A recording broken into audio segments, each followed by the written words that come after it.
మీకైతే ఎప్పుడైనా చపాతీలు ఇలాగా మధ్యాహ్నం చేసినవండి. సో చపాతీ తినాలని లేదు, నాకైతే స్వీట్ తినాలని ఉంది. అందుకని ఇప్పుడు చపాతీతో ఒక స్వీట్ చేస్తున్నాను. ట్రై చేద్దామా, ఎలా వచ్చిందో మీకు కూడా చూపిస్తాను. స్వీట్ చేయడానికి ముందుగా బెల్లం కావాలి. ఇది చూసారా, చాలా చిన్న చిన్న క్యూబ్స్ లాంటివి.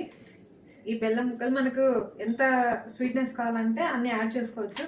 సో ఒక గ్లాస్ వాటర్ అయితే వేసుకోవాలి. సో వాటర్ అయితే వేసేసాను. ఇప్పుడు వాటర్ అనేది బాగా హీట్ అయిన తర్వాత మనం బెల్లం వేసుకోవాలి, ఉడికించుకోవాలి. అనుకున్నాం కదండి, బెల్లం అయితే వేసుకోవాలి. సో మనకు స్వీట్నెస్కి ఎన్ని సరిపోతాయి అన్ని కావాల్సినవి వేసుకోవచ్చు. సో బెల్లం చపాతీలు ఇలాగా పీసెస్గా చేసుకోవాలి.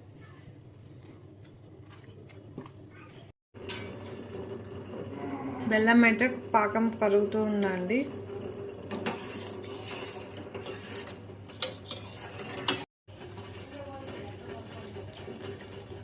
పెట్టుకున్న చపాతీ ముక్కలు అనేది వేసుకోవాలండి.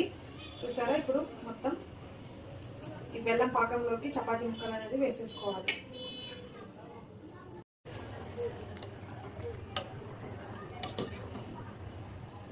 ఇలాగా ఉడికించుకోవాలి. ఇప్పుడు అయితే బాగా ఉడికేసింది. చూసారా, మనకు ఫైనల్గా ఇలా ఉండాలి. స్వీట్ అయితే రెడీ అయిపోయింది. కొబ్బరి అయితే వేసేసుకోవాలి.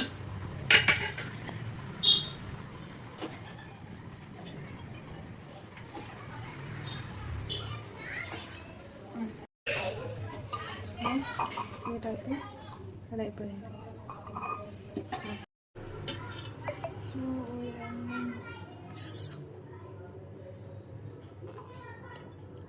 సో స్వీట్ అయితే రెడీ అయిపోయింది. టేస్ట్ చూసి ఎలా ఉంది అనేది మీతో షేర్ చేసుకుంటా అండి.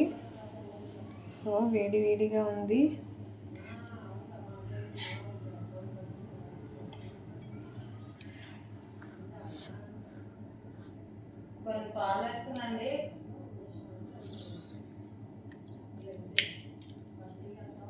సూపర్గా ఉంది. సో మీరు కూడా ఎప్పుడైనా చపాతీలు మిగిలినాయంటే, చపాతీలు వేస్ట్ అవుతాయని దిగులు పడుకోకుండా ఇలా అయితే సింపుల్ స్వీట్ చేసుకోండి. చాలా సూపర్ టేస్టీగా ఉంది. ఈజీ కూడా ప్రాసెస్.